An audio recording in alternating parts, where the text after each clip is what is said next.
என்னவென்றால், இந்த மாதத்தின் தேவ வார்த்தை என்றால் ஸ்தோத்திரம். இது வரைக்கும் நீங்கள் கேட்டிருப்பீங்களான்னு தெரியல. இந்த வாக்கு தத்துவம் நானே இப்போதான் கேட்க போகிறேன். ஸ்தோத்திரம். என்ன வாக்கு தத்துவம் என்றால் ஒரே வார்த்தை தான், நீ நன்றாய் இருப்பாய். எப்பயாவது கேட்டிருக்கீங்களா அந்த வாக்கு தத்துவம்?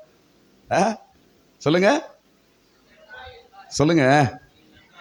நீ நன்றாய் இருப்பாய், நீ நல்லா இருப்ப போ. அதான் இந்த மாசம் வாக்கு தத்துவமே. பயங்கரமான வாக்கு தத்துவம் கேட்டிருக்கிறோம். ஆனா இந்த ஏப்ரல் மாசம் என்ன இப்படி? எனக்கே ஒரு ஆச்சரியம் தான். என்ன ஆண்டவரே, ஸ்தோத்திரம். கர்த்தர் இஸ்ரவேலர்களை குறித்து மோசேக்கு சொல்லுகிற வார்த்தைகள் இவைகள் எல்லாம் உபாக புஸ்தகம் 22ஆம் அதிகாரம் எடுங்க எல்லாரும். உபாக புஸ்தகம் 22ஆம் அதிகாரத்தில் இந்த வார்த்தையை நாம் படிக்கிறோம். ஸ்தோத்திரம். நீ நன்றாய் இருப்பாய், உன் நாட்களும் நீடித்திருக்கும்.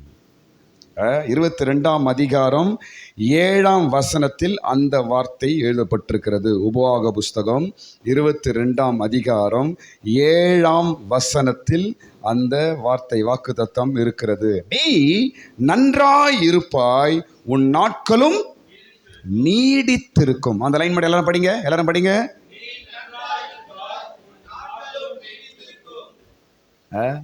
ஸ்தோத்திரம்.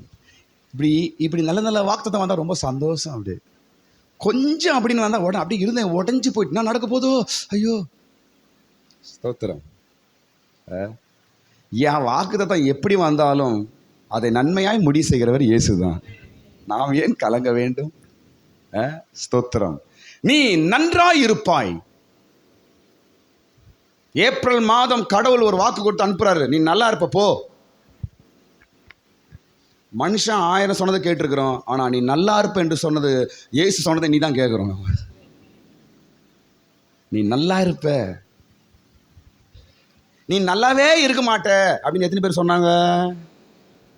உன் பிள்ளைங்களும் நல்லா இருக்காது, நீயும் நல்லா இருக்க மாட்ட, உன் குடும்பமே நல்லா இருக்காது, எல்லாம் போயிடுவீங்க அப்படின்னு எத்தனை பேர் சொன்னாங்க? அதெல்லாம் பலிக்காது, அதெல்லாம் நடக்காது. இயேசு கிட்ட அதெல்லாம் பலிக்காது. ஸ்தோத்திரம். இயேசு சொல்லுவதுதான் பலிக்கும். ஸ்தோத்திரம். இயேசுவின் வார்த்தை தான் பலிக்கும். அதனால அவங்க இப்படி சொல்லிட்டாங்க, இவங்க இப்படி சொல்லிட்டாங்க, நான் நல்லா இருப்பேனான்னு தெரியல, இப்படி இருக்குது, அதெல்லாம் பக்கத்தில் தள்ளி போடு. ஸ்தோத்திரம். அவைகளெல்லாம் உன்னை நடத்தாது. உன் கையில் இருக்கிற வேதம் உன்னை நடத்தும். மனுஷனுடைய வார்த்தை நம்மை நடத்தாது, நம்ம கையில் இருக்கிற பைபிள் நம்மை நடத்தும். ஆமென். பிரச்சனைகள் நம்மை நடத்தாது, வேதம் நம்மை நடத்தும். ஸ்தோத்திரம். சொல்றேன் பாருங்க, பைபிளை கையில் பிடிக்கிறவனை எந்த சூழ்நிலையும் எந்த மனுஷனையும் அவனை கீழே தள்ளவே முடியாது. பைபிளை கையில் பிடித்திருக்கிற மனிதனை யாரும் கீழே தள்ள முடியாது. தெரியுமா? வார்த்தைகள் தூக்கி நிறுத்துகிறது என்று வசனம் அது பைபிள்ல. அண்ட சராசரங்களையும் எது தூக்கி நிறுத்தி கொண்டிருக்குதா? இன்னைக்கு வார்த்தைகள் தான் சூரியனை நிறுத்தி கொண்டிருக்கிறது. ஆமென். கடவுளுடைய வார்த்தை தான் சந்திரனை அப்படி நிற்க வைக்குது. எல்லாம் ஆச்சரியப்படுறாங்க, என்னப்பா சூரியன் சந்திரன் பூமியில உரண்ட எல்லாம் அப்படி நிற்குதே எப்படி? விஞ்ஞானிகள் ஆச்சரியப்படுறாங்க. எல்லாம் புவியீர்ப்பு சக்தி அது இதுன்னு எல்லாம் சொல்றாங்க. நாங்க சொல்ற ஒரே சக்தி, இயேசுவின் வார்த்தை தான் சக்தி. ஆமென். ஸ்தோத்திரம். எத்தனை கோள்கள் மேல அந்தரத்தில் தொங்கிக் கொண்டிருக்கிறது, அவைகள் எல்லாம் எப்படி நிற்கிறது? இயேசுவின் ஒரே வார்த்தையில் நின்று கொண்டிருக்கிறது. அதை நிறுத்துறார் ஆண்டவர், உன்னை நிறுத்த மாட்டாரா? கையை தட்டுங்க, ஏங்க கலங்குறீங்க? உன்னையும் நிறுத்துவார், உன் குடும்பத்தையும் நிறுத்துவார், உன் பிள்ளைகளையும் நிறுத்துவார். விழாதபடி நிறுத்தும் தேவன். வார்த்தைகளை நம்புங்க, பைபிளை படிங்க, டெய்லி பைபிள் படிங்க, கவலைப்படாதீங்க. எந்த சூழ்நிலையிலும் பைபிள் தான் எனக்கு, கடவுளுடைய வார்த்தை தான் எனக்கு சொல்லி பாருங்க. ஸ்தோத்திரம். யாரும் உனக்கு கீழே தள்ள முடியாது. ஸ்தோத்திரம். உன் காலும் இடராது. ஸ்தோத்திரம். நீ நன்றாயிருப்பாய், நீ நன்றாயிருப்பாய். ஸ்தோத்திரம். இதே ஆண்டவர் இதோ உபவாகத்தில் இன்னொரு வசனம் சொல்றார், கவனிங்க. நீயும் உன் பிள்ளைகளும் நன்றாயிருக்கும்படி அப்படின்னு சொல்றார். 4ஆம் அதிகாரம் உபாகம் 4ஆம் அதிகாரம் 40ஆம் வசனத்துல அது எழுதப்பட்டிருக்கிறது. உபாகம புஸ்தகம் 4ஆம் அதிகாரம் 40ஆம் வசனத்துல பாருங்க, அங்க ஒரு வார்த்தை சொல்லப்படும், நீயும் உன் பிள்ளைகளும் நன்றாயிருக்கும்படிக்கு. படிங்க.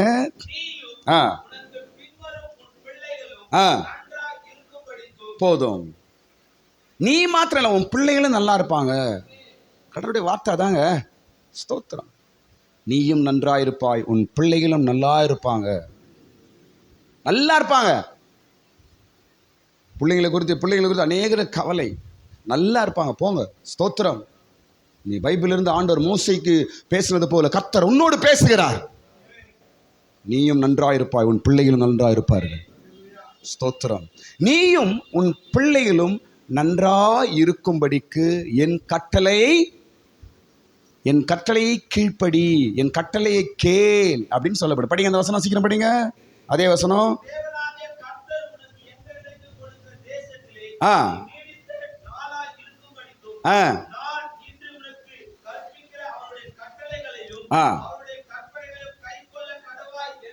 நம்மளும் நம்ம பிள்ளைகளும் நல்லா இருக்கணும்னா கடவுள் சொல்ற ஒரே வார்த்தை, என் வார்த்தையை கேளு. நான் கையில் இருக்கிற பைபிள் வார்த்தையை நீ கேள். அவ்வளவுதான், வேற ஒன்றும் கிடையாது. நீயும் நல்லா இருப்ப, உன் பிள்ளைகளும் நல்லா இருப்பார்கள். ஸ்தோத்திரம். ஸ்தோத்திரம். கர்த்தருடைய கட்டளைகளை கை கொள்ளுங்கள். ஸ்தோத்திரம். பிள்ளைகளுக்கு நாம் கற்றுக் கொடுக்க வேண்டிய பழக்கங்கள் என்னவென்றால், கேளுங்க, பிள்ளைகளுக்கு நாம் கற்றுக் கொடுக்க வேண்டிய முக்கியமான பழக்கம் என்னவென்றால், சர்ச்சைக்கு வந்து பைபிள்னா சொல்றது கேட்கணும். அதை சொல்லி கொடுத்துட்டா போதுங்க, அவர்கள் சிடித்து வளருவார்கள். ஆமாம். நீயும் பிள்ளைங்க நல்லா இருக்கும்படிக்கு என் கட்டளையை கைக்கொள், நான் சொல்ற வார்த்தையை கேள் என்று சொல்லிட்டார். ஸ்தோத்திரம். சரி, என்ன அந்த வார்த்தை? ஒரு ஒரு மூணு விஷயம் இல்லை, ஒரு 4 விஷயங்கள் நான் சுருக்கமாக சொல்லி நான் முடிச்சிடறேன். நான் உபாகம் 22ஆம் அதிகாரத்தில் 7ஆம் வசனத்தில் ஆண்டவர் சொல்லிட்டாரு, நீ நன்றாயிருப்பாய். எதை வச்சு அங்கே சொல்ற ஒரு 4 விஷயம் அங்கே நான் மேலே பார்க்குறோம். எல்லாம் சிம்பிளான விஷயம்தான், எல்லாம் உங்களுக்கு தெரிஞ்ச விஷயம்தான். ஸ்தோத்திரம். எண்ணத்தை அவர் சொல்லுகிறார். எண்ணத்தை அவர் சொல்லுகிறார். எதை நம்ம செய்யணும் என்று அவர் சொல்லுகிறார் என்றால், ஸ்தோத்திரம், 1ஆம் வசனத்திலிருந்து 6ஆம் வசனம் வரைக்கும் 22ஆம் அதிகாரத்தில் நாம் படிக்கும் பொழுது அங்கே ஒரு 4 விஷயங்கள். முதல் விஷயம் என்னவென்றால், சகோதரர் சகோதரர் சகோதரர் என்று 6 வாட்டி எழுதிக்கிறாங்க. 1ஆம் வசனத்திலிருந்து 3ஆம் வசனம் வரைக்கும் சகோதரர், உன் சகோதரர், உன் சகோதரர், உன் சகோதரர் அப்படின்னு எத்தனை முறை எழுதிருக்குது? 6 முறை எழுதிருக்குது. ஸ்தோத்திரம். அப்ப ஏன் நான் சொல்றேன்னா, இதை கடவுள் அங்க பாயிண்ட் அவுட் பண்றாரு. ஸ்தோத்திரம். கடவுள் ஒரு விஷயத்தை ஒரு முறைக்கு மேலாய் அதிகமாய் அது ஒரு இடத்துல எழுதப்படுகிறது என்றால் நம்முடைய கண்ணோக்கம் அது மேல இருக்கணும். நமக்கு ஏதோ ஆண்டவர் சொல்ல வராரு. ஒரு விஷயத்தை 2 முறை 3 முறை அந்த அதிகாரத்தில் ஆண்டவர் மென்ஷன் பண்றாருன்னா கடவுள் ஏதோ முக்கியமான விஷயத்தை நமக்கு சொல்ல வராரு. ஸ்தோத்திரம். உன் சகோதரர், உன் சகோதரர், உன் சகோதரருக்கு என்னவென்றால், உன்னால முடிந்ததை உன் சகோதரர்களுக்கு செய், அன்பு காட்டு. இதான் முதல் காரியம். நீ நல்லா இருப்ப. பாருங்க, முதல் வசனத்தில் சொல்லப்படுது, உன் சகோதரனை ஆடு காணாமல் போனால் அதை என்ன பண்ண, நீ அதை திருப்பி கொண்டு போய் கொடு. 1ஆம் வசனத்தில். 2ஆம் வசனத்தில், உன் சகோதரனா இருக்கட்டும், உனக்கு தெரியாத ஆளா கூட இருக்கட்டும், அவன் பொருள் ஏதாவது காணா போயிருந்துச்சுன்னா நீ அதை கொண்டு போய் உன் வீட்டில் வச்சுட்டு அவன் எப்பவும் அவன் தேடி வரும்போது அவன்கிட்ட இதை கொண்டு போய் கொடு என்று 2ஆம் வசனம் சொல்லப்படுது. 3ஆம் வசனம் என்ன சொல்லப்படுது? அவன் கழுதையோ ஆடோ அது காணா போனா நீ என்ன பண்ணாத, அதை நீ கண்டுக்காம போகக்கூடாது. அதை என்ன பண்ணமா, நீ அதை பார்த்தனா அதை கொண்டு போய் யார்கிட்ட கொடு? சகோதரன்கிட்ட கொடு என்று எத்தனாம் வசனம் சொல்லப்படுது? 3ஆம் வசனத்தில். 4ஆம் வசனம் என்ன சொல்லப்படுது? உன் சகோதரனுடைய கழுதையோ ஆடோ மாடோ குழியில் விழுந்துட்டா அதை பார்க்காத மாதிரி போயிடாத. அதை என்ன பண்ண, நீ தூக்கி எடுத்து உன் சகோதரன்கிட்ட கொடு. எத்தனை வசனம்? 4 வசனம். என்ன பாயிண்ட்? 4 வசனம் சொல்லப்படுது. எல்லாம் என்னத்தை காட்டுது? உன்னால முடிஞ்சது. ஆடை தேடி கண்ணால் பார்த்தனா பூச்சி கொடுத்துரு, அவங்ககிட்ட கொடுத்துரு, பார்க்காம போவாத. கீழே அதை ஊழ்ந்துருந்தா அதை தூக்கி அவங்ககிட்ட. இவர்தான் சிம்பிள் தான். உன் உயிரை குத்துரு என்ன போயிருக்குதாங்க? உன் ரத்தத்தை குத்துரு அப்படின்னு என்ன எழுதிக்குதாங்க? கண்ணை புடிங்க கொடுத்துரு அப்படின்னு கொடுத்து எழுதிருக்குதா? இல்லையே. உன்னால முடிந்ததை உன் சகோதரன் என்ன செய், அன்பு காட்டு. இதாங்க மெயின். சகோதரன் 6 வாட்டி எழுதிருக்குது. யார் சகோதரர்? உன் கண்ணால பார்க்குற பார், உன்னோட பழகிறான், உன்னை சுற்றி போய் இருக்கிறான் பார், அவங்க தான் சகோதரர். ஸ்தோத்திரம். முடிந்த நன்மையை நாம் செய்ய பழக வேண்டும். நம்மளால முடிந்ததை நாம் செய்ய வேண்டும் என்று பைபிள் சொல்லிக் கொடுக்குது. அப்பதான் நம்ம நல்லா இருப்போம். நீ நன்றாயிருப்பாய். உன் சகோதரருக்கு உன்னால முடிந்த உதவி செய். ஸ்தோத்திரம். இப்போ இருக்கிற காலகட்டத்தை எல்லாம் ஃபாஸ்ட்டு. எவனுக்கு என்ன நடந்தாலும் எனக்கு கிடையாது, நாங்கள் பாட்டு போயிட்டே இருக்கணும், போயினே இருக்கிறாங்க. ஸ்தோத்திரம். அதை நல்லதுன்னு சொல்கிறதா கெட்டதுன்னு சொல்கிறேன் எனக்கு தெரியல, அப்புறம் பார்ப்போம். ஆனால் பைபிள் என்ன சொல்லுறது அதான் நமக்கு முக்கியம். ஸ்தோத்திரம். அவன் கழுதை குழியில் இருந்தால் அதை என்ன செய்ய, நீ தூக்கு, உன்னால் அதை தூக்கி ஹெல்ப் பண்ணு. காணாம போய் தேடி கொடு. ஸ்தோத்திரம். பார்த்துட்டு பார்க்காத போவாத. இதெல்லாம் ஒரு சகோதரத்துவம், ஒரு அன்பு. இதாங்க விஷயம், வேற ஒன்றுமே இல்லைங்க. இதை சொல்லிட்டு அப்படியே கீழே வர்ற ஆண்டவர், நீ நன்றாயிருப்பாய். இஸ்ரவேலருக்கு கடவுள் சொல்லி கொடுக்கிறது. சக்திக்கு மிஞ்சி செய்யன்னு சொல்லவில்லை. உங்களால் முடிந்ததை ஏதாவது மற்றவங்களுக்கு நல்லதை நாம் செய்கிறோமா என்ற மைண்டில் கொண்டு வாங்க. அவன் சொல்றது இவன் சொல்ல நம்ம தேவையில்லை. என் பைபிள் எனக்கு சொல்லி கொடுத்துருக்கிறது. ஸ்தோத்திரம்.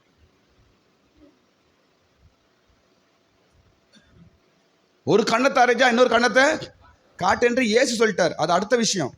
ஆனால் அதுக்கு முன்னாடி என்ன சொல்றாரு? சிம்பிள் விஷயம்தான். ஸ்தோத்திரம். என்ன பாருங்க, உங்க பிள்ளைகள் நல்லா இருக்கணும் வாழ்க்கையில் எதிர்பார்க்கிறவர்கள், நீங்கள் உயிரோடு இருக்கும்போதே ஏதாவது உங்களால் முடிந்த நன்மையை ஜனங்களுக்கு செய்துட்டு போங்க. உங்கள் பிள்ளைங்கள் நல்லா இருப்பாங்க. கர்த்தர் நல்லா பார்த்து போகிறாங்க. ஸ்தோத்திரம். தீமை செய்வதோ, விரோதம் செய்வதோ, பகையை உண்டாக்குவதோ, இதெல்லாம் ஒருவேளை இதுவரைக்கும் இருந்துச்சான்னு தெரியல. இனிமேல் வாழ்க்கையில் வேண்டாம். அதெல்லாம் நமக்கு கெடுதல் தான். நமக்கும் கெடுதல், நம்ம குடும்பத்துக்கும் கெடும், பிள்ளைங்களுக்கும் கெடுதல். நாம் எதை விதைக்கிறோமோ அதை தான் அறுப்போம். மற்றவனுக்கு என்ன கெடுதல் பண்ணுறே அது உன் பிள்ளைக்கு வரும். மற்றவனுக்கு என்ன தீங்கு நினைக்கிறியோ அது உடனே உன் குடும்பத்துக்கு வரும். அது நமக்கு தேவையே கிடையாது. ஸ்தோத்திரம். நீ நல்லா இருப்பா என்று கர்த்தர் சொல்லிட்டார். என்ன முதலாவது வார்த்தை? முடிந்த வரைக்கும் என் சகோதரருக்கு நான் அன்பு செலுத்தணும், நல்லது பண்ணணும். அவ்வளோதான். முடிந்த வரைக்கும் நீங்கள் மற்றவர்களுக்கு உதவி செய்ய, ஹெல்ப் பண்ண பழகுங்கள். சிம்பிள் தான் முதல் காரியம். 2வது விஷயம், 3 விஷயம்தான். 2வது விஷயம் சொல்கிறேன், கவனிங்க. 2வது விஷயம் கடவுளுக்கு அருவருப்பானதை செய்யக்கூடாது. அவ்வளோதான். செய்யக்கூடாது. கடவுளுக்கு எந்த வசனம் அது? 5ஆம் வசனத்தில் எழுதப்பட்டிரு. கடவுளுக்கு அருவருப்பானதை செய்யக்கூடாது. முதலாவது என்ன? நம்மளால முடிஞ்ச ஹெல்ப் மற்றவருக்கு செய்யணும், உதவி செய்யணும். ஏதாவது நம்மளால் முடிஞ்சதை மற்றவங்களுக்கு செய்யணும். 1வது. 2வது, கடவுளுக்கு அருவருப்பு அப்படின்னா கடவுளுக்கு இஷ்டம் இல்லாததை நாம் செய்யக்கூடாது, பழக வேண்டும். ஸ்தோத்திரம். வசனம் படிங்க. அது 7ஆம் வசனம், 5ஆம் வசனம். சாரி.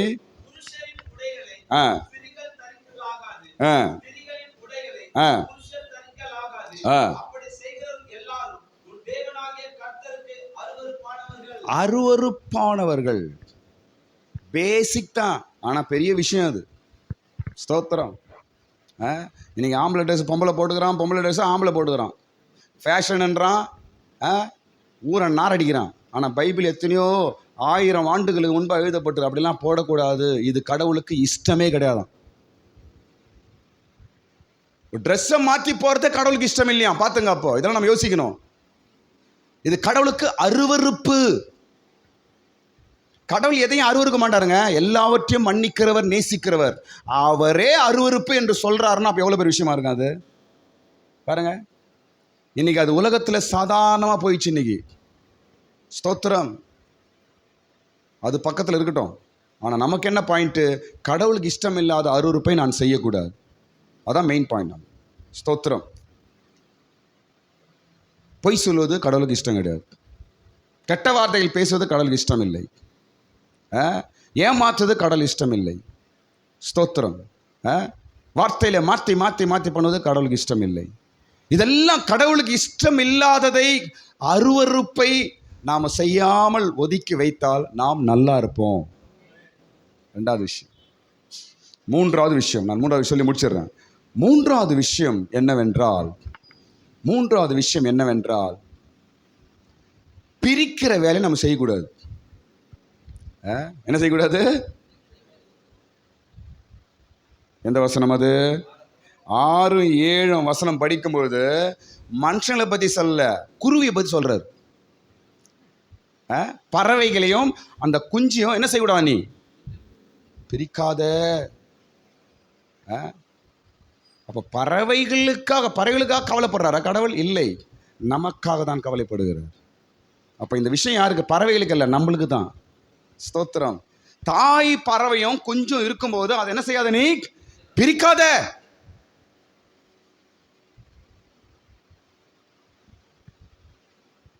குடும்பங்களிலே இல்லை சிநேகிதர்களிலே மனுஷர்களிலேயோ இந்த பிரிவினை பண்ற வேலையை நாம் செய்யவே கூடாது. முடிஞ்ச வரைக்கும் நம்ம சேர்த்து தான் வைக்கணும். பிரிக்கிற வேலையை செய்யக்கூடாது. ஸ்தோத்திரம். அப்படி செய்வோம் என்றால் நாம் நல்லா இருக்க முடியாது. பிரிக்காத, பிரிவினை உண்டாக்காத, பேதங்களை உண்டாக்காத, விரோதங்களை உண்டாக்காதே, பகையை உண்டாக்காதே, வெறுப்பை உண்டாக்காதே. பிரிக்கிற வேலை ஒண்ணு நம்ம செய்யக்கூடாது. குடும்பமா இருக்கட்டும், பிள்ளைகளா இருக்கட்டும், யாராவது இருக்கட்டும். ஒரு குருவிக்கு அப்படி சொல்றாரு ஆண்டவர். மனுஷனை விட்டுறாரா? தேவன் இணைத்தவர்களை மனிதன் பிரிக்கிற வேலை செய்யாத. சில வேலையில நம்ம ஏதோ ஒன்று சொல்லிடுறோம், அவங்களுக்குள்ள பகைகள் உண்டாயிருது. அது தப்பு. அது நம் மூலமாய் பகை யாருக்கும் வரக்கூடாது. நம் மூலமா விரோதங்கள் யாருக்கும் வரக்கூடாது. நம் மூலமா யாருக்கும் கசப்புகள் உண்டாகக்கூடாது. இதெல்லாம் ரொம்ப யோசிச்சு நாம் பண்ணோம். இதெல்லாம் யோசித்து சரியா நம்ம பண்ணிட்டோம்னா நம்ம வாழ்க்கை நல்லா இருக்குங்க.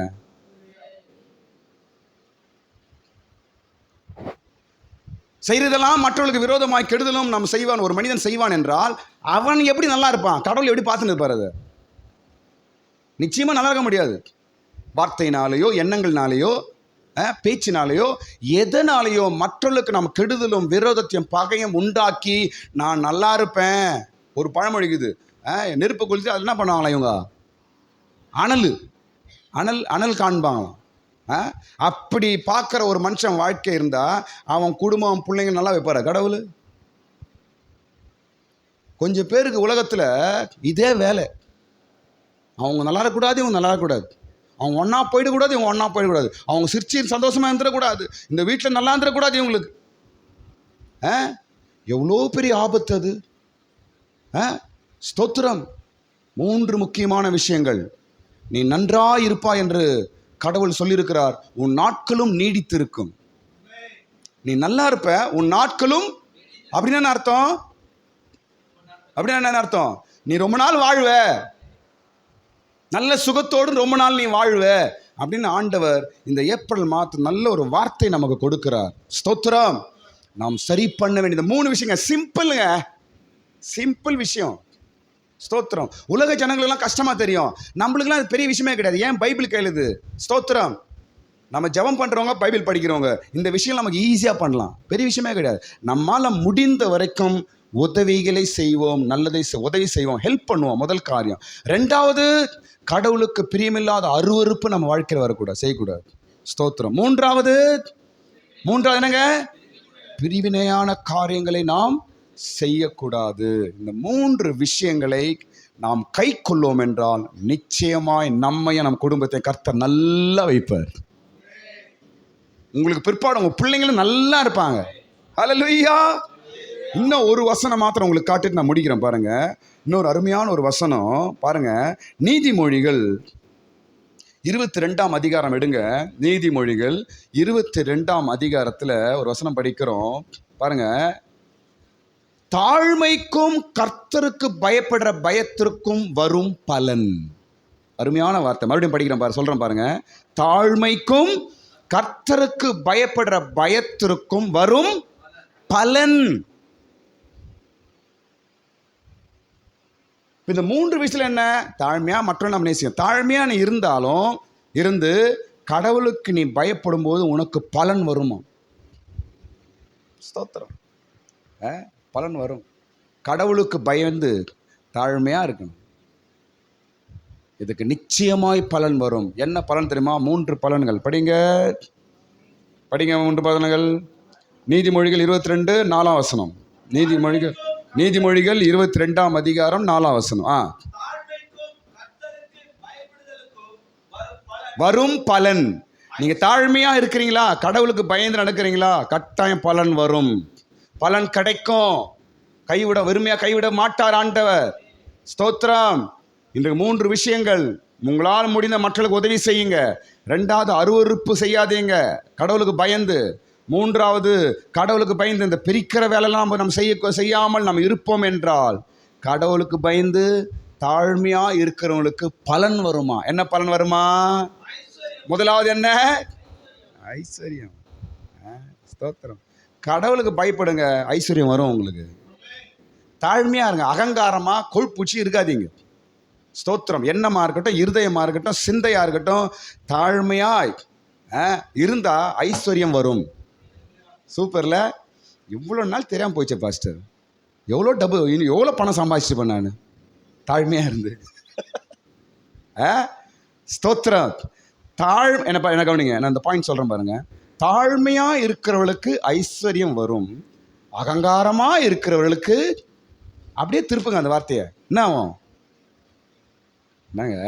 தாழ்மையா இருக்கிறவர்களுக்கு ஐஸ்வர்யம் வரும். தாழ்மைக்கு ஆப்போசிட்னா பெருமை. பெருமையா இருக்கிறவர்களுக்கு ஐஸ்வர்யம் போகும். அவ்வளோதான், முடிஞ்சு போச்சு. வசனத்தை அப்படியே திருப்பாடு. தோசையை திருப்பி போடுற மாதிரி வசனத்தை திருப்பி போடு அப்படியே. ஸ்தோத்திரம். அப்போ அகங்காரமா இருக்கும்போது நம்முடைய ஐஸ்வர்யம் போகும். அதனால தாழ்மையா இருக்க கற்றுக்கொள்ளுங்க, ஐஸ்வர்யம் வரும். நம்பர் 1. 2வது மகிமை. அப்புறம் சரியா படிங்க. ஐஸ்வர்யமும் ஸ்தோத்திரம். முதலாவது ஐஸ்வர்யம் வருது. 2வது என்ன வருது? மகிமைனா என்ன? கணம், மரியாதை. கடவுளுக்கு பயந்து நீங்க தாழ்மையா இருந்து பாருங்க, எல்லா மனுஷனுக்கு மரியாதை கொடுப்பான். நீ கடவுளுக்கே பயப்படாம கொழுப்பூச்சி சுத்தனா ஒருத்தம் மதிக்க மாட்டான் உன்னை. ஸ்தோத்திரம். ஒரு மனிதன் உன்னை மதிக்க கர்த்தர் அனுமதிக்கவே மாட்டார். மரியாதையும் கணமும் பரலோகத்திலும் தான் எல்லா மனுஷனுக்கும் வருதான். பைபிள் போட்டிருக்குது. ஒரு ஆள் உன்னை ஐயா அப்படின்னு சொல்லணும்னா பரலோகம் அனுமதித்தால் தான் உன்னை சொல்லுவான். தெரியுமா? மரியாதையும் கணமும் பரலோகத்தில் தான் வருகிறது. ராஜாக்களை தள்ளி ராஜாக்களை ஏற்படுத்தும் தேவன். ராஜாக்கள் என்ன? அதிகாரம். ராஜாக்கள் என்ன? பவர். ராஜாக்கள் என்றால் ரூல். ராஜாக்கள் என்றா அதிகாரம், கணம். எங்கிருந்து வருது? பரலோகத்து. அது கர்த்தர் கீழே தள்ளுவாராம், மேலே நிறுத்துவாராம். அப்போ தாழ்மையும் கடவுளுக்கு பயந்து நம்ம நடக்கும் பொழுது நம்ம நல்லா இருப்போம். ஸ்தோத்திரம். நமக்கு ஐஸ்வர்யம் வரும். 2வது கணம் வரும். 3வது ஜீவன்னா என்ன? தீர்காயுசு. நல்ல நோய் நொடி இல்லாத வாழ்க்கை வரும். பார்த்தீங்களா? 3 பலன்கள். முதலாவது ஐஸ்வர்யம், 2வது மரியாதை, 3வது நல்ல சுக வாழ்வு. இது 3 கடவுள் தரார். யாருக்கு தருகிறார்? தாழ்மையாயும் கடவுளுக்கு பயந்தும் நடக்கிறவளுக்கு கர்த்தர் கொடுக்கிறார். ஸ்தோத்திரம். நீ நல்லா இருப்பாய், நீ நன்றாயிருப்பாய். ஸ்தோத்திரம். தாழ்மையா இரு. மனுஷனுக்கு உதவி செய். கடவுளுக்கு பயந்து அருவருப்பானதை செய்யாதே. ஸ்தோத்திரம். கடவுளுக்கு பயந்து எந்த விஷயத்தும் பிரிக்கிற வேலையை செய்யாத. இந்த 3 விஷயத்தை தாழ்மையாகவும் கடவுளுக்கு பயந்தும் நாம் நடப்போம் என்றால் நாம் நன்றாயிருப்போம். ஹல்லேலூயா. ஸ்தோத்திரம். கர்த்தர் இந்த ஏப்ரல் மாதம் இப்படி ஒரு வார்த்தையை தராரு. நிச்சயமாய் ஐஸ்வர்யமும் கனமும் ஜீவனும் நமக்கு உண்டாவதாக. ஒருவேளை இதுவரைக்கும் நம்ம ஒருவேளை மாறுதலாக இருந்திருந்தோம், ஆண்டவரத்தில் மன்னிப்பு கேட்போம். ஆண்டவரை மன்னித்து எனக்கு தாழ்மையாயும் உமக்கு பயந்து நான் நடக்க உதவி செய்யுங்க. எனக்கு ஐஸ்வர்யம் வேணும், கனம் வேணும், நல்ல சுக வாழ்வு எனக்கு வேணும் ஆண்டவரே. ஸ்தோத்திரம். இந்த ஏப்ரல் மாதம் வாக்குத்தத்தம் கொடுத்துருக்கிறீங்க, நீ நன்றாயிருப்பாய் என்று வாக்கு கொடுத்துருக்கிறீங்க ஆண்டவரே. ஸ்தோத்திரம். எல்லாரும் கையை மேலே உயர்த்த, கண்களை மூடுங்க. இந்த வாக்குத்தத்தம் சொல்லி நம்ம ஜெபம் பண்ண போகிறோம். ஸ்தோத்திரம். எல்லாரும் கண்களை மூடி